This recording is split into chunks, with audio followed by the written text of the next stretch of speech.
You have to learn your craft, and like you have to know like the books so no one can play you, because knowledge is power, and power is money, Yes. and money is great at the end. So yeah.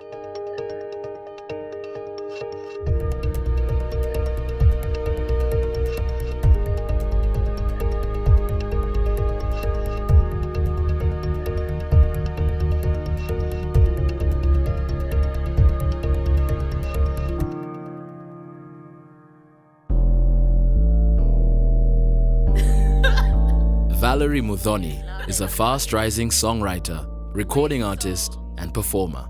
She's the architect behind the renowned Wavy Soul and Pisces SZN mixtapes. Brown sugar done killed it. And at only 18 years old, Vallerie Muthoni is certainly one to watch. This is her prototype. Give it my flow, then I wanna hear shit again. Pisces season again. I do this shit well and I give it a How's it going? How's it going? I'm great. How are you doing? Good. You look good. Thank you very much. You look amazing too. I see the industry's treating you well there, Valerie Muthoni. I mean, I do what I can. I do what I do. Do what I do. Okay, so for anybody that Santi. doesn't know, this is the incredible Valerie Muthoni. Hey. And I'm not going to say any more. I kind of want her to tell us a bit more about herself. So what's Right. up, Valerie? What's up, Taio? My name is Valerie Muthoni, aka Brown Sugar. Some people may know me as. I'm a singer, rapper, performer. I'm a journalism student. I love performing, and I do everything. I'm jack of all trades. I do everything. I see you embracing the brown sugar name now. That's become I one guess of your... it's kind of stuck. It is? It's stuck, whether they like it or not. So Yeah, it's just stuck. I guess it's part of me now. it's fire. I think it's cool. Thank you. I think it's cool too. I heard you mention journalism in there as Yeah. one of your titles, your jobos, One of whatever you my- want to call it. Yeah. How's that going? How's It's that going good. amidst the rest of the music? Well, I know I've always wanted to like do journalism. I've always wanted to have like I've always wanted to do radio or TV, hosting, whatever. So I love it because it's what I do want to do. But also, I've come to realize that the music it's very busy and it requires a lot of my time. So it's finding a balance between that, and of course I have a mother that's not gonna let my GPA go down just because I'm doing music. So I have to find a way to get that going and get the music and be a hustler and be an entrepreneur and be a student. So finding a balance is what I'm trying to do right now, but it's good. Otherwise, I'm surviving. Nice. I think that's something that a lot of us resonate with as far as finding the balance, or even just sticking with something. You know, it feels like there's unlimited options nowadays of stuff you can do, but it's also really cool when you find the thing that you're like, okay, now This is this one it. I'll commit to this one. So that's really awesome. What was that like with your mom? You mentioned, you know, that there've been you didn't mention that there were occasions, but I would imagine that there've been a lot of moments when you've had confrontational conversations about your Yeah. life and all that. So do you Yeah. mind telling us a bit about that? Well, I think for the longest, my mom's she's always supported me with music, and because she always knew, ever since I was young, I always knew I wanted to be an entertainer, and so she's always, she paid for me to get a diploma in music production, and so to her, she's proud of me doing all this work things and all that. Okay, cool. So besides the journalism, you've been not only pursuing your musical career, but as taking steps as an entrepreneur, as an independent artist, which kind of forces you into the space of an entrepreneur. Yeah. So since Wavy Soul was the first EP that kind of put you on the radar of most people, as an independent artist, how has that journey been? So as an independent artist, putting out music and then trying to survive or thrive off that, how has that been? The Wave You Saw was such a learning experience for me, and because being an independent artist, you do a lot of the things, and I mean, I'm blessed like to be able to know graphic design and to learn, marketing and promotion and all that. So, but when I was doing all that, I was distributing the music, putting it on all the sites, and also creating promotional material and promoting it and making the music. But at the end of the day, I almost just like it was depleted. Like my energy is like I can't do this, and then I have school on top of that, and I was like, this is a crazy. It's like doing everything it wasn't smart. So I realized I just like I needed to reach out to people that can help me get to where I am, a team, even a small team that can help me get to where I am and just delegate some of these responsibilities, but I still have my creative control. So the Wavy Soul was just a learning experience for me, and like as you said, a lot of people got to hear my like my different vibes, I guess that's the best way to call it, and what I can offer. And so, yeah, it's been interesting. I'm grateful for the Wavy Soul. We're grateful for the Wavy Soul too, trust. Yeah, I mean, I got it commemorated. Yeah, boom. We're going to come on to that right there because that's something else. Yeah. But I guess what were some of the biggest mistakes you made during that season and what those lessons taught you that you carried forward into your next project or? One thing musically that I learned, especially it helped me with Pisces season, is quality. So like I think with the Wavy Soul, I was so excited to like, oh my gosh, because I just decided I'm gonna do an EP, and it was so exciting, and I didn't really even dig into like who I'm recording with, where I'm recording, who's gonna do the mastering, how good are they, like all that. So I definitely had some rough and very, as I said, learning experiences with that. But this Pisces season, the latest EP that I'm sure we'll talk about later, I looked and I did my research on like who can I work with, how will it sound, because I aim for an international standard. Will I be able to can I produce? I need to find people that can help me produce quality sound, quality music. That was my priority. So yeah. And I think I found that. So, are there any names in particular, women or men, guys that you look up to, where you're kind of low key comparing yourself to those people, or your work to those people? Yeah, I wouldn't say comparing right now, but I love Burna Boy. Burna Boy has been Ranking. like, yeah, he's really in terms of, but he's also paid his dues, his time, but he's really pushing borders and. He's a dope performer. For me, like I love performers, people that can actually put on a show. Him, Narcissi, I like what show Josie is doing right now. And she's a homie, she's nice. Who else? I love Tiwa Savage as well. I love Muthoni Drama Queen. I love Blinkyville. I love Taio. I love Karun. I love all the homies. How have you like dealt, or how do you deal with rejection? Personally, it's almost like the tripwire that makes me go even harder. Like, even though it's not that, maybe to them, they genuinely did not feel like my style went with whatever event that, they may be having or whatever. But for me, I'm sure, I overthink one and I overanalyze. So I come up with like things like that may not even be the reason why they didn't want to hire me. But I think it's a negative. It's a negative a lot of the times. But the positive is that, okay, I explore things that I can get better at. And I'm like, it's a learning experience. Learning experiences, always. Oh yeah, I resonate with you heavy on that. In fact, at some point I even started enjoying being the underdog, so to speak. Or people kind of being like, I'm sure he can't do it. I'm sure he's, wait till I... That's that fuel to the fire. So we definitely share that in common. Yeah. But I guess on the flip side of that, on the flip side of challenges and rejection, successes. You recently put out an EP, Pisces season. Pisces season. What's that been like? I've been seeing social media go crazy.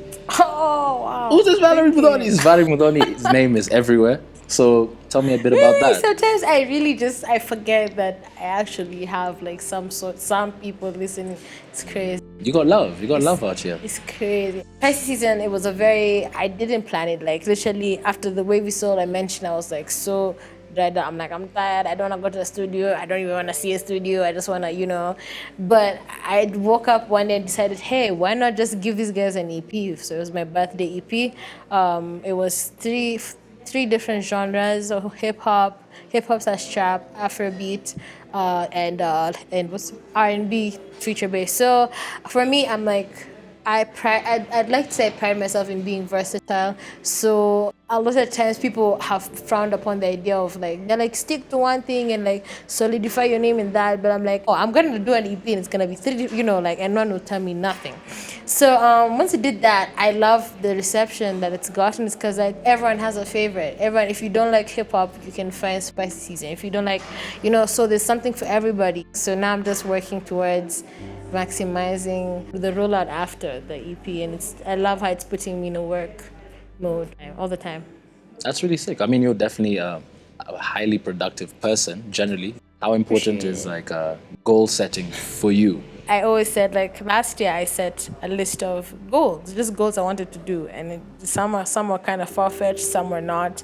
And when at the end of the last year, when I went through like just what things I've done, and I was so proud of myself. I'm like, dude, there's something so satisfying about crossing out something on your list. What's your take? What do you think is holding the Kenyan music industry back the most? Well, for one, I'll say what I always say, or what I've been saying since I've been in the industry, is that right now the Kenyan music industry is like at a revolution, I feel. I think we're witnessing a lot of growth and a lot of completely different Kenyan artists making different music, but it's beautiful. So there's a lot of problems with it still, a lot of structures that need to be built and put in place.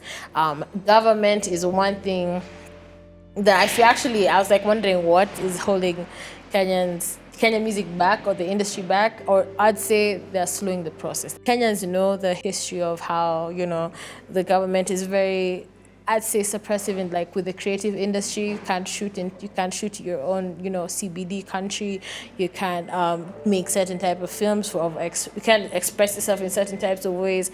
It's expensive, and they know that the youth right now, especially in that industry, don't have that much money to buy all these permits. It's just like, dude, you don't have to be that mean. It's like, sometimes, anyway, for me right now, I don't see that changing. I've not seen anything that's changing, but I hope it will in the next 5 years. But we'll continue doing what we need to do. We've reached this far without them, so yeah. So what's the plan as of now? You've got the EP under your belt, more and more performances coming up. Without you revealing too much of your strategy, obviously, I just want to know what Valerie Muthoni, let's say a year from now, what are some of the things you hope to achieve? I really want to travel and perform. Well, for me, just travel in capital letters, then it could be like plus. If I could get paid to travel, that would be like, that's the ideal situation for me. I love to collaborate with African artists and maybe even American artists or whoever. I wanna make music. It sounds so like simple, but I just wanna make music and perform for people. That's amazing. Actually, of course, securing the bags. Of course, little endorsement here, the brand ambassadorship there,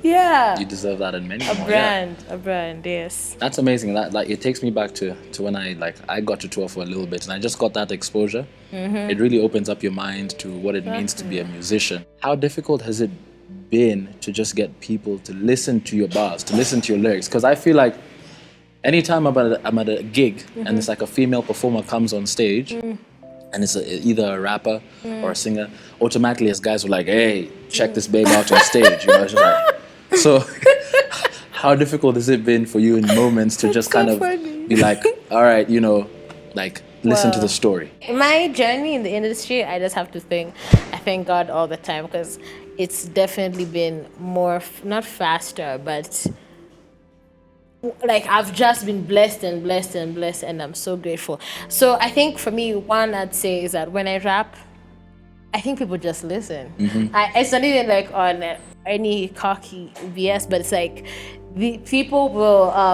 I think it's because of my I definitely infuse my personality a lot in my rapping and my character. I was a poet before I was a rapper, so I think I tell a lot of stories that people are like, oh, she's playing that in the club. Like that's what we're doing. That's what we're doing. So versatility, blessings, and just I thank God for dope personality, I guess. That kind of says it all. What words of advice would you have, of encouragement or advice would you have for like other aspiring female musicians? You have to learn your craft, and like you have to know like the books, the things that people want can easily cheat you out. So you have to like, I mean, I did music production, but the school I did it at wasn't very constructive in giving me the information that I needed, right? And so I took it upon myself to learn all about like like press kits and like contracts, what is needed, what is not, websites, how to make them, what people look for, what promoters look for, and like all that you have to teach yourself, because if you don't want to just have like hire a manager or hire someone to do that for you, and you don't know, these guys could be playing you, these guys could be taking you for rounds, so I think like what I did is like for the first year I did a lot of things myself, as I mentioned before. It wasn't at the end, it wasn't the smartest idea to do everything myself, but I can say with that, like in almost every area of my business, I know, at least have a rough idea on how it should be operating. So you have that, give yourself that knowledge first so no one can play you, because knowledge is power. And power is money. Yes. And money is great anyway. So, yeah, I'd say that. And just give it your all, man. If you do it, let me tell you, a lot of people that are not musicians or not artists or creatives think we live such a glamorous life, especially musicians. Someone once told me, "Hiya, you're walking. I thought celebrities don't walk." I'm like, girl. It's literally, I feel like our industry is one of the hardest. It's the one that will really test your patience and your mind and your peace of mind. So when you get into this, don't expect it to be like, oh my gosh, I'm a rapper, I should get money, should live lavish. It's gonna be a while. The people that are touring now, and even then, people that are touring now have been like in the game for like 10 to 15 years. Ooh, so I mean, I hope it doesn't take me that long to get there, but just be prepared to put in the work constantly until something comes. I completely agree with you. Here's a wildcard question for you, because you've done so many serious questions. If you're a cat, yeah, so cats have 9 lives. How do you start the question like that? If you're a cat, you'd be like, yeah.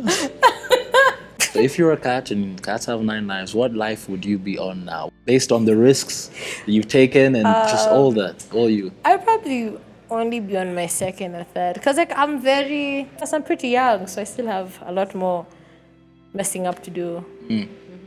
Yeah, it's incredible. I don't want to speak about how old you are unless you're comfortable, but I was surprised. I mean, we could, I guess. I've not talked about it, but we could today. Okay, just so everybody knows, Valerie literally just turned 18. Yeah. So that for me, that impressed me a lot because of firstly how mature you are, but just it's the courage. You're such a courageous, brave person. I mean, I see you out here as well, at the events we go to and all that stuff. But it's also just to see the path in which you decided to be in this industry. I think that inspired me a lot, and other people as well. So that's dope. Thanks. That's really dope. Keep it up. You're brave. Fear is not something that you're not afraid of. Fear. Or have you had to overcome your fears so many times that now you're just willing to take I'm just there the first with my heart, step. like, take me, try me, God, you can't get me. I mean, but that's the thing though. I think a lot of the times people are like, oh my gosh, like someone asked me, it was Karun that asked me, she's like, Valerie, how are you always so positive? Like when you're around, you're always like, and I'm like, oh, me? Because a lot of the times when I'm not with people, I think I'm very in my thoughts, and I'm very like, I wouldn't say alone, but like, as an artist, I get sad a lot, and it's always the people that are most funny and the comedians are the ones who are mentally very sensitive. I'd like to say that. So, I mean, I'm glad that when I need to be on, I'm on. Sometimes I'd want to, if like I'm frank, I'd like to say on Instagram story, I'm like, yo, I'm sad today, and today I'm just in the pits. And like, some people frown upon that because they're like, yo, you can't be that sensitive. Someone once told me you can't be that sensitive or open to people about such things on your Instagram. I'm like, why? Because like you're an artist, you're a brand. And I'm like, that sucks, because it portrays that I'm perfect all the time, because the only time people see me is like, oh my gosh, here I'm on stage, I'm looking nice, I'm doing this. And I don't know, it's just crazy to me. I think everyone knows we're sad. I don't know, it's a whole bunch of, if we just start talking, it's gonna be a whole other interview. No, but I do want to know, as far as like how important you think it is to be vulnerable, but at the same time to be smart about what information it is that you share, because sometimes people use that information against you or whatever. For sure. But it is important to be vulnerable. Do you agree? For sure, yeah. I think it's a very scary feeling to be vulnerable. It makes you feel. I mean, even till now, even today and every day, I'm trying to constantly remind myself that vulnerability isn't weakness, because that's how I'd feel a lot of the times. So I think it's important to just be real with people. You can just, we're all humans. So as you said, you have to just learn the boundaries of what to say and what not to say, but it's important to let people know, like, hey, it's okay, even me, I'm struggling sometimes, and you can, if you're struggling, let me know, and we'll be struggling together, because it's a familiar feeling. And so, yeah. That's going to be the last question about this stuff, but Okay. I want to know what are your go-to, how do you overcome or get through some of those more challenging, darker moments? You don't necessarily feel like talking to anybody's going to help, or you're too embarrassed to talk about what it is that's bugging you. Yeah. But how do you go through the harder days, the darker days? What are some of the things you do? I think with the depression, it's one thing that it really makes it hard. It makes it very hard to jumpstart your body. Like, if let's say you had meetings to go to, it makes it very hard to do that, or to leave the house, or to do what, or just the basic things. So one thing that I was told, and like I kind of just figured, because I'm stuck with it, so I might as well just find a way to live with it, And so I just have to feel it. I just have to just let it just, sink in, like, okay, for the next 2 hours, I'm going to be sad as hell. I'm going to watch a movie, and I'm going to just be, sad. And like, because sometimes battling it is more draining than, so like, okay, sometimes, unfortunately, it can go for longer, sometimes it can be a few days, and you get sad, and it's horrible when you're in that cycle, but sometimes it just wears off, and like the next day, like for me, during the day, I'm happy, and generally, I am happy, I'm not doing faking it, but when I come home at night, it's a different story. So you just feel it, honestly, and I love treating myself to the movies. That's my guilty pleasure. So that's why I'm going to watch Avengers Endgame today, hopefully. What are you excited about most at this point in time? What kind of, when you wake up, what's giving you that tingling sensation as far as something to look forward to? I wouldn't say it's giving me a tingle. Right now I'm having a love-hate relationship with my work, because I'm currently on holiday from school. So when I'm on holiday, I want to be sleeping, and I want to be like sleeping in, watching movies, doing other things. But I'm constantly working, and so for me, it's like I'm so grateful that I'm busy. Like I love being busy, because I feel like I'm moving. I feel like I'm doing stuff, but at the same time, I want to rest. But I don't know, it's not a great, oh my gosh feeling, but it's something I'm really grateful, and I look forward to every day getting a chance to. So right now we're working on this music video that Mr. Taio here will hopefully be featuring in. So I'll definitely be. It's not like I'm not gonna. Yeah. You gotta show up, you know what I'm saying? If you were to describe yourself in a few words, for yours, it's like I already answered your question when I thought wavy soul, because I looked at the tattoo. Oh, okay. But just so at least I can ask, if there are a few words that you would use to sum up Valerie Muthoni, or if there's a quote you live by, what is it? Oh my gosh. No pressure. Yeah, no pressure. I know a few quotes. Let me just speak in a few quotes. The one that's most true. There's one that says, make Black history every day. I don't need a month. I make Black history every day. I don't need, because it's Black History Month, but you don't need, because we make history every day. We're literally icons in the making, legends. What is icon living? Yeah, I was trying to remember the song. Yep. And become so absolutely free that your very existence is an act of rebellion. I like that. Oh, the last one is, let me quote my favorite African artist, Burna Boy, is, I can't come and kill myself. I can't come and just make you happy. I can't live my life for people to make them happy. I'm not going to bend my back trying to live according to people's standards. So those three. I love that. Yeah, that last one by Burna is powerful. I can't come and kill myself. For what? For who? Oh, here's to us experiencing the authentic Valerie Muthoni. Hey. I'm excited for all of that. That was so candid. I hope people get to see that. And enjoy They're going to that. see it for sure. Yeah. Well, at least for those that do not know, let them know where they can find you and follow the journey and listen to the goods. All the good wavy stuff. Yeah. All right. My name is Valerie Muthoni, aka Brown Sugar, and you can find me and my music everywhere. Just as Valerie Muthoni. That's VALLERIE Muthoni. Spotify, Tidal, SoundCloud, YouTube. Everywhere. Shoot me a DM, listen to my music, share my music, share Kenyan music, because it's a revolution and I'm blessed to be part of it. Boom. Yeah, to bigger and better things. I love it. I love it. Wavy Soul. Hey. Thank you so Should much. we Thank see you like, so much. Thank you so much. Thank you so much we for should that. create like a, Oh. we had made one, I feel. We got to work on it. We'll perfect We'll work that. on it. Yeah. Thanks for having me. All right, we have much to discuss, but for today, thank you so much for coming through. I appreciate it.